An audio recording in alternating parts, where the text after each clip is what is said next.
Le monde dans lequel on vit est composé de matière, cette matière étant elle-même constituée d'atomes, c'est-à-dire de particules infiniment petites.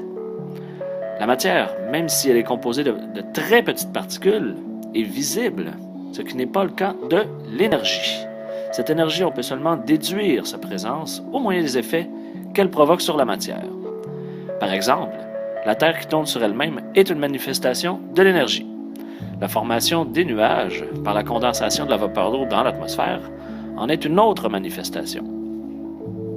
On peut donc définir l'énergie comme la capacité d'effectuer un travail qui peut être par exemple le mouvement d'un objet, l'émission de chaleur ou de lumière, etc. Et aussi comme la capacité de provoquer un changement. Dans l'exemple qu'on vient de voir, ce serait la vapeur d'eau qui devient liquide dans les nuages. On exprime l'énergie en joules. Pour te donner un ordre de grandeur, on a établi qu'un joule correspond à l'énergie requise pour soulever d'1 mètre un objet ayant un poids de 1 newton. C'est aussi la quantité d'énergie que l'on doit fournir pour augmenter de 1 degré Celsius la température d'1 millilitre d'eau. L'énergie se présente sous des formes variées. Aujourd'hui, nous allons discuter de l'énergie mécanique. Cette énergie se subdivise en deux formes, l'énergie cinétique et l'énergie potentielle. Commençons par donner une définition de l'énergie cinétique. Alors, l'énergie cinétique est l'énergie que possède un corps en raison de son mouvement. Alors, on calcule l'énergie cinétique par l'équation suivante. E indice K est égal à 1/2 fois la masse fois la vitesse au carré. Donc, dans cette équation-là, E indice K représente l'énergie cinétique et se mesure en joules. M minuscule représente la masse de l'objet en kilogrammes et V minuscule la vitesse de l'objet en mètres par seconde. Il est important, quand on entre les données dans l'équation, de bien vérifier qu'on a les unités de mesure adéquates, c'est-à-dire les joules, les kilogrammes et les mètres par seconde. Par exemple, si on nous donne une vitesse en kilomètres-heure, il faudra prendre soin de la convertir en mètres par seconde avant d'entrer cette valeur dans l'équation. L'équation nous informe que l'énergie cinétique dépend de deux facteurs, la masse et la vitesse de l'objet. L'augmentation de la masse provoque une augmentation proportionnelle de l'énergie cinétique. L'augmentation de la vitesse, quant à elle, provoque une augmentation plus importante de l'énergie cinétique, car la vitesse est à la puissance 2, c'est-à-dire au carré. Petit exemple de calcul maintenant.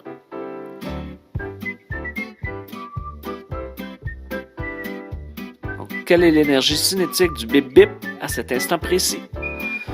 Donc, on nous dit que l'oiseau pèse 20 kg et court à 50 mètres par seconde à cet instant-là, ce qui est très très vite, en passant. Donc, on retrouve à droite notre équation, donc EK égale 1/2 mv au carré.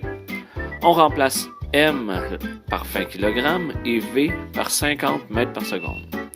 En multipliant toutes ces valeurs ensemble, on obtient 25 000 joules ou 25 kJ comme énergie cinétique.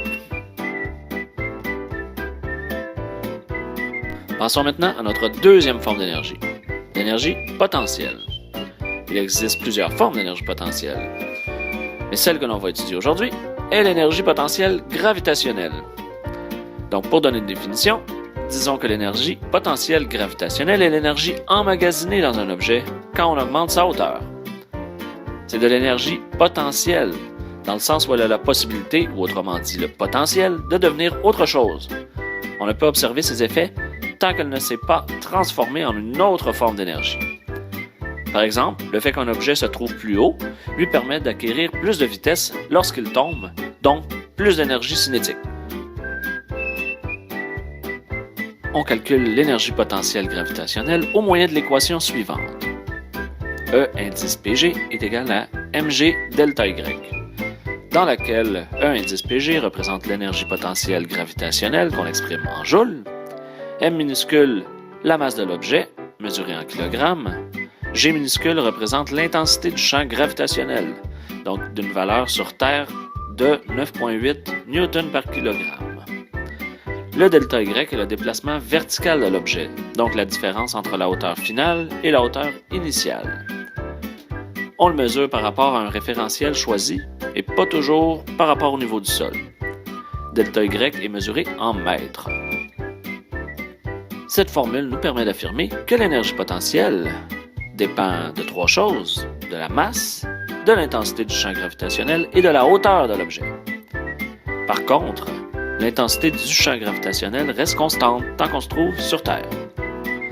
On peut observer aussi que, de façon proportionnelle, plus la masse est grande, plus l'objet va avoir d'énergie potentielle. De façon proportionnelle aussi, plus la hauteur par rapport au référentiel est grande, plus l'objet a d'énergie potentielle. Donc l'énergie potentielle aussi peut être négative si l'objet descend, car la hauteur initiale est alors plus grande que la hauteur finale. On dira donc que l'objet perd de l'énergie potentielle.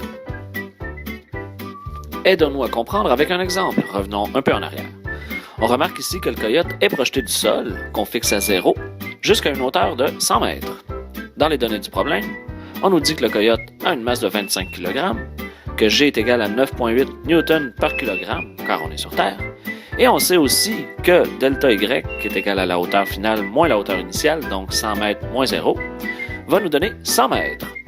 On retrouve à droite l'équation qui va nous permettre de déterminer l'énergie potentielle gravitationnelle. Donc EPG est égal à mg delta Y. On remplace les variables par les valeurs, donc m 25 kg, g 9,8 Newton par kg et delta Y 100 mètres. Et on trouve une EPG de 24 500 joules ou 24,5 kJ. Quand un corps entre en mouvement, son énergie cinétique peut être transformée en énergie potentielle et vice-versa.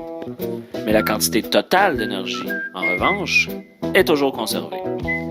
C'est ce qu'on appelle la loi de la conservation de l'énergie, loi importante en sciences, qui nous dit que l'énergie ne peut pas être créée ni détruite, mais seulement transformée ou transférée. Ce qui nous amène à dire, à ce point-ci, que l'énergie mécanique, dans un système isolé, est constante.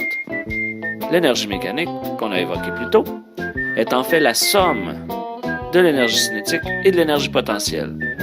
Et cette énergie, elle sera conservée du début à la fin d'un mouvement. Selon où on est rendu dans le mouvement, on retrouvera plus d'énergie cinétique ou d'énergie potentielle. Pour mieux comprendre, faisons un exemple. En haut du précipice, avant de réaliser qu'il est suspendu dans le vide et qu'il ne se mette à tomber, l'énergie du coyote est seulement potentielle. Il ne possède pas encore d'énergie cinétique car il est immobile. L'énergie cinétique est donc de 0. Par conséquent, on peut dire que l'énergie potentielle est maximale.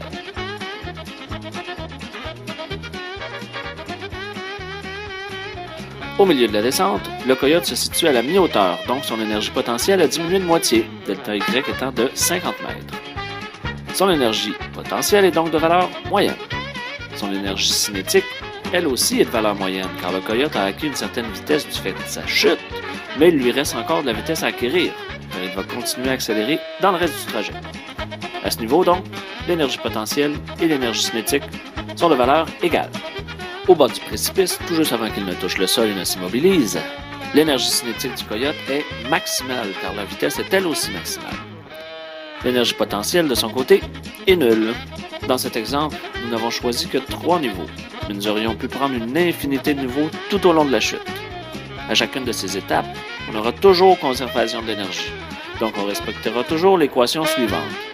L'énergie mécanique est égale à l'énergie cinétique plus l'énergie potentielle. Donc selon où on se trouve, on aura plus d'énergie cinétique ou d'énergie potentielle. C'est ce qui met fin à cette petite capsule sur l'énergie mécanique. On se retrouve bientôt!